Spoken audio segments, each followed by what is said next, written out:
سود سے فری ہم اپنی اکانومی بنانے جا رہے ہیں. ابھی ریسنٹلی ہماری پارلیمنٹ نے ایک امینڈمنٹ کی ہے جس میں ہم 2028 کو اپنا مائل سٹون رکھا ہے. وی آر پلاننگ کہ ہم اس جانب جائیں, لیکن اس کے حصول میں کئی دقتیں ہیں. پوری دنیا کی اکانومی اس کے ساتھ چلتی ہے.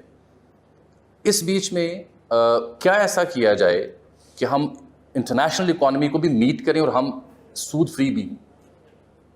تو قرآن مجید میں جو ربا کا لفظ 8 بار ہے اور کئی بار کہا گیا ہے کہ ربا حرام ہے.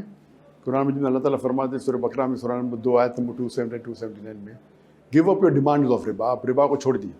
اگر نہیں چھوڑیں گے تو اللہ اور اللہ کے رسول آپ پہ جنگ کا اعلان کرتے ہیں. یہ سود اور ربا صرف گناہ کبیرہ نے ایک عظیم گناہ کبیرہ ہے, کیونکہ اس کے اندر اللہ تعالیٰ فرماتے ہیں اللہ اور اللہ کے رسول آپ کے خلاف جنگ کریں گے. شراب پینا حرام ہے, گناہ کبیرہ ہے, لیکن کوئی آیت میں یہ نہیں لکھا ہے کہ اللہ اور اللہ کے رسول آپ پہ جنگ کے خلاف جنگ کریں. ٹھیک, ربا پہ ہے. ربا پہ ہے, شراب پہ نہیں ہے. تو لوگ کو شراب پئیں گے تو بولوں گا اچھا مسلمان ہے, ربا لیتا ہے, یہ تو معاشرہ ہے. تو یہ ہمارا ذہن ایسا بن گیا ہے کہ ربا ایک چھوٹا موٹا گناہ ہے, عظیم گناہ ہے. اللہ کے رسول فرماتے ہیں کہ ربا کی کئی قسم ہیں. سب سے نیچے درجہ والا ایسا ہے کہ آپ اپنے ماں کے ساتھ زنا کر رہے ہیں. تو ربا حرام ہے. ربا کو ہمارے معاشرے سے نکالنا چاہیے. اگر پاکستان حکومت, پاکستان گورنمنٹ, یہاں کے علماء اس کے اوپر کوشش کرے تو بالکل صحیح ہے, کرنا ہی چاہیے. اور لیکن اگر گورنمنٹ کا سپورٹ ہے آن اے ٹاپ لیول تو ممکن ہے. اگر گورنمنٹ کا سپورٹ ٹاپ لیول پہ نہیں ہے تو بہت مشکل ہے. تو اگر گورنمنٹ کا ساتھ ہے تو ایزیلی پاسبل ہے کہ ہم یہ اکنامی کو ربا فری کر سکتے ہیں, انٹرسٹ فری کر سکتے ہیں. کون سا نظام حکومت سود مندہ ہونا چاہیے اور کیسے ہو سکتا ہے؟ ڈکٹیٹرشپ ہمارے ہاں رہی ہے, ڈیموکریسی کی بھی کئی فارمز رہی ہیں, ہمیں خلافت کی بات بھی کی جاتی ہے, بادشاہت بھی ہم نے دیکھی ہے. خلافت ہم پڑھتے ہیں, آئیڈل دکھائی دیتی ہے, but how to achieve that milestone? Best milestone ہے, آپ حدیث کو پڑھیے, اللہ کے رسول کو سیرہ کو پڑھیے, ہمارے خلفاء راشدین کی سیرہ کو پڑھیں. اگر ان کی سیرہ پڑھیں گے محمد صلی اللہ علیہ وسلم اور خلفاء راشدین کی, چاروں خلفاء راشدین کی, تو آپ کو بالکل راستہ ایک دم کلیئر ہے. اس کو فالو کرو, انشاءاللہ آپ کو سکسیس ملے گا. آخر الدعوان الحمدللہ. ایک میں اصلاحی اور فکری پہلوؤں پر بات کرنے سے پہلے جس شخص کو آپ پسند کرتے ہیں, جس کی بات سننا چاہتے ہیں, جس کو آئیڈلائز کرتے ہیں کسی بھی شعبے میں, اس کے کچھ ذاتی معاملات کے بارے میں بھی آپ جانکاری لینے کی خواہش رکھتے ہیں. انسان کی فطرت ہے. تو ایک ایسا لڑکا جس کو نوجوانی میں دنیا کا سب سے بڑا سرجن بننے کا خواب ہو, وہ دنیا کا ایک نامور ترین مبلغ مدرس بن گیا, یہ کیسے ہوا؟ الحمدللہ والصلاۃ والسلام رسول اللہ وعلی آلہ وصحبہ اجمعین. اما بعد, اعوذ باللہ من الشیطان الرجیم, بسم اللہ الرحمن الرحیم. ومن احسن قولا ممن دعا الی اللہ وعمل صالحا وقال انی من المسلمین. رب اشرح لي صدری ویسر لي امری واحلل عقدۃ من لسانی. السلام علیکم ورحمۃ اللہ وبرکاتہ. جو آپ نے سوال پوچھا کہ جو میری خواہش تھی بچپن سے سب سے بڑا سرجن بننے کی, سرجن ہارٹ اسپیشلسٹ بننے کا, کیسا میں مبلغ بنا. تو جب میں احمد دیدہ صاحب سے ملاقات کیا, آپ کے جو استاد محترم تھے, جی ہاں, جسے میں انسپائر ہوا 1987 میں, جب میں میڈیکل کالج میں سیکنڈ ایئر کر رہا تھا, تو ملاقات ہوئی. تو ان سے متاثر ہو کے میں نے دعوتی میدان میں انٹر کیا. اور الحمدللہ میری خواہش تھی ڈاکٹر بننے کی, وہ اسی لیے تھی تاکہ میں انسانیت کی خدمت کر سکوں. اور اس وقت جو میرے ذہن میں تھا کہ سب سے بہترین پیشہ, سب سے best profession is to become a doctor. تو اس نظریے سے, کیونکہ والد بھی ڈاکٹر تھے, میرے بڑے بھائی بھی ڈاکٹر تھے, میں ایک ڈاکٹر بننا چاہتا تھا, ایک ہارٹ اسپیشلسٹ بننا چاہتا تھا. تو اس نظریے سے میں نے میڈیکل کالج جوائن کی. بالکل ٹھیک. اور جب دیدہ صاحب سے میں ملا اور جب قرآن کا مطالعہ کیا, اللہ تعالیٰ فرماتے سورہ فصلت میں سورہ نمبر 41 آیت نمبر 23 میں جیسی تلاوت کی میں نے, اللہ تعالیٰ فرماتے ومن احسن قولا ممن دعا الی اللہ وعمل صالحا وقال انی من المسلمین. بالکل ٹھیک. کہ کون شخص ہے وہ شخص جو لوگوں کو اللہ کی طرف بلاتا ہے, اچھے اعمال کرتا ہے اور کہتا ہے کہ میں مسلم ہوں. تو قرآن مجید کے مطابق, اللہ سبحانہ کے مطابق, سب سے بہترین پروفیشن از آف ادائی, ایک مبلغ کا ہوتا ہے. تو اسی لیے جب میں پیشنٹ کو میں دیکھتا تھا, and when we to treat the patient, ان کا علاج کرتے تھے, ہمیں خوشی ہوتی تھی. لیکن جب when have to treat the patient spiritually, جب روحانی علاج کرتا تو اللہ کی طرف بلاتا تھا, تو الحمدللہ سینکڑوں گنا اور تسلی اور دل کو اطمینان ملتا تھا. تو اس کے بعد انشاءاللہ میں نے from doctor of body doctor of civil تبدیل کیا. لیکن وہ بھی تو مسیحا ہی تھی, وہ بھی تو آپ مسیحا تھے ڈاکٹر کے روپ میں, انسان کا جب علاج کرتے تھے. تو یہ ہدایت کے روپ میں اور علاج کے روپ میں کیا بنیادی فرق آپ کو دکھائی دی؟ دونوں میں خوشی ہوتی ہے، لیکن ایک بیمار کو اگر ہم بیماری کو دور کرتے ہیں اللہ کی مدد سے، خوشی ہوتی کہ وہ آدمی الحمدللہ ابھی صحت مند ہے اور سال جیے گا. لیکن ایک انسان جو بھٹکا ہوا ہے اور غلط راستے پہ چل رہا ہے، اسے صحیح راستے پہ لے کے آتے تو سینکڑوں گنا زیادہ خوشی ہوتی ہے، کہ پوری زندگی بدل جاتی ہے. تو صحت کی بات ہے، وہ صحت دینے کے بعد وہ سیدھے راستے پہ چلا نہیں چلا کس کو پتا. میں کہیں ایک چور بھی آئے گا تو اس کو میں کیا کروں گا؟ اگر چور زخمی ہوا، ایک ڈاکٹر کا فرض ہے کہ اس کا علاج کرے. بالکل ٹھیک. علاج کرنے کے بعد کیا ہوگا؟ اور چوری کرے گا، کوئی فائدہ؟ آپ سمجھ رہے؟ بنیادی مسئلے ڈاکٹر کا پیشہ ہے بھائی مریض کی بیماری دور کرنا. وہ یہ نہیں دیکھتا ہے وہ چور ہے کیا بدماش ہے کیا مسیح انسان ہے کیا اچھا ہے کیا برا ہے. ہمارا پیشہ ہے جو بیماری کو دور کرنا. لیکن ایک دائی کا پیشہ ہے اسے سیدھے راستے پہ لے کے آنا. اس کی دنیا آخرت دونوں بن جاتی ہے. ڈاکٹر میں صرف صحت بنتا ہے، صحت مند. زمین آسمان کا فرق ہے، زمین آسمان کا. میں کہیں پڑھ رہا تھا کہ بچپن میں آپ نے یہ بھی بتایا کہ آپ کو ہکلاہٹ ہوتی تھی بولنے میں، لب و لہجے میں، تو وہ مبلغ کے ہاں اگر وہ فنڈامنٹل ایرر ہو تو وہ تو فلوئنٹلی گفتگو نہیں کر سکتا. تو اس کا کوئی میڈیکل علاج کروایا تھا آپ نے؟ پر کوئی اس کا علاج تھیراپی کی تھی آپ نے؟ اس کا علاج قرآن مجید میں. اچھا. قرآن مجید میں اللہ تعالیٰ فرماتے ہیں جب موسیٰ علیہ السلام کو اللہ تعالیٰ نے فرمایا کہ فرعون کو جا کے اللہ کی دعوت دو،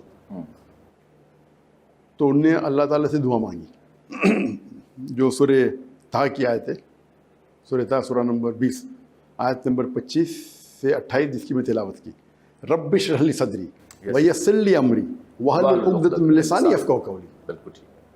اللہ سے دعا مانگتے ہیں کہ میرے صدر کو بڑا کرو، make my expand my chest for me. ویسر لی امری، اور ویسر لی امری، میرے جو ٹاسک کو آسان کرو، میرے اس کام کو آسان کرو. ویسر لی امری واحلل عقدۃ من لسانی یفقہوا قولی، اور جو میرا بیریئر ہے اسے نکالیے. تو یہ بیریئر دو چیز ہوتی ہے. ایک ہوتی ہے جب آپ کسی سے مخاطب ہوتے تو آپ کو سننے والا اور آپ کے بیچ میں بیریئر ہوتا ہے، اسے دور کریں. لیکن جب موسیٰ علیہ السلام یہ دعا کرتے، موسیٰ علیہ السلام کی بھی زبان میں لکنت تھی، ہی یوزڈ ٹو اسٹیمر، ہکلاتے تھے. تو یہ دعا کی دو معنی ہوتی ہے. جو بیریئر نکالو مطلب جو سننے والے اور جو دائی جو دعوت دے رہا ہے اس کے بیچ میں بیریئر نکالو، اور زبان کی بیریئر نکالو. تو یہ 2 in 1 ہے تاکہ وہ مجھے سمجھے.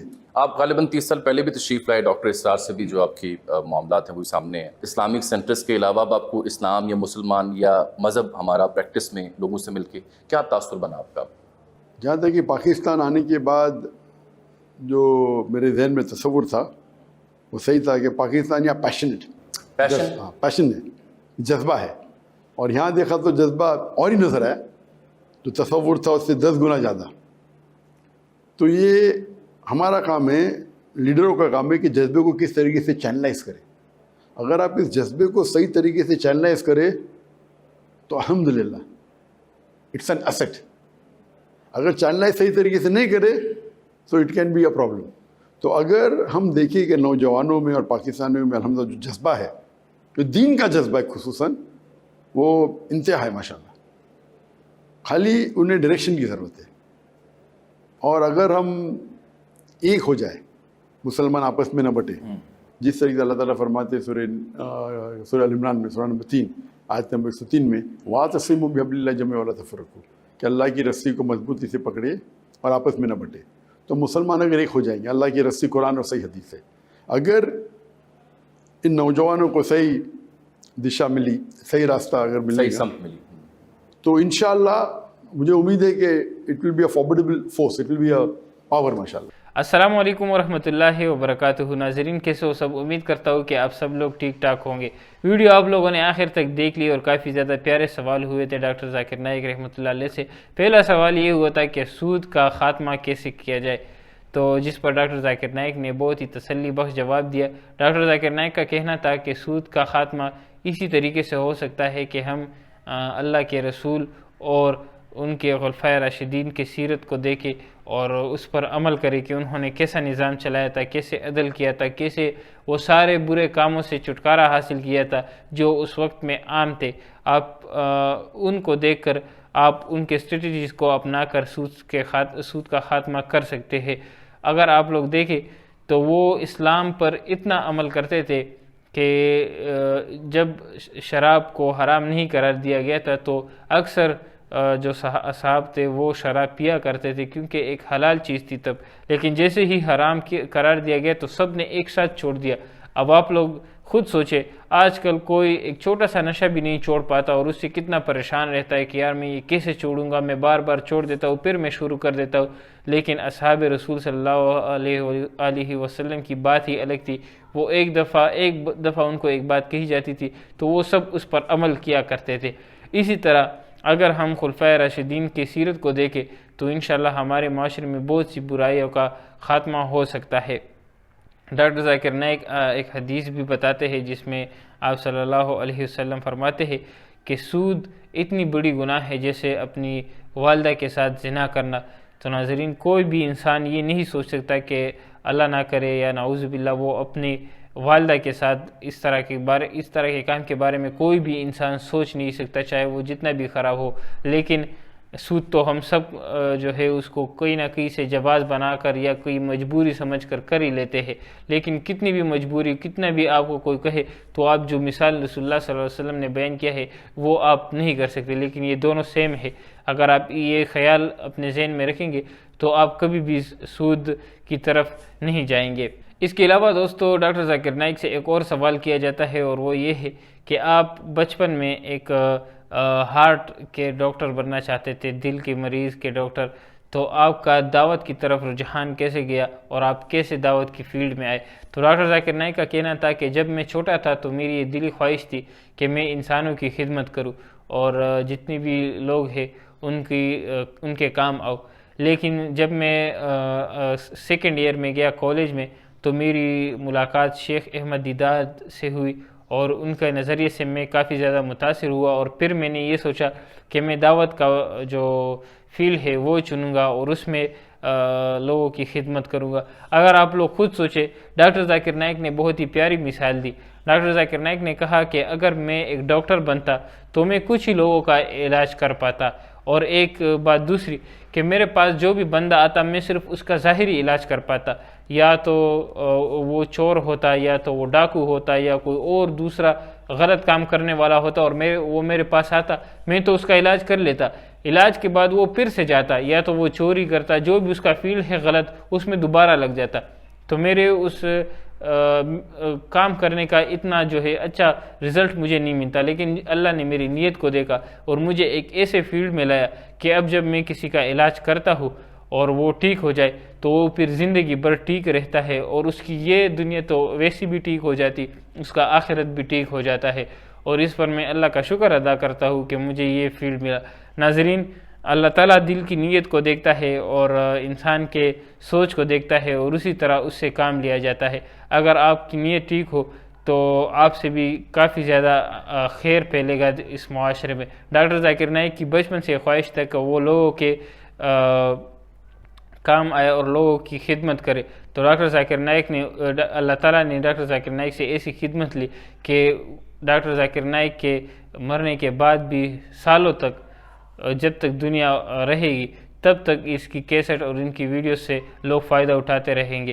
تو اللہ تعالیٰ بہتر پلان کرنے والا ہے۔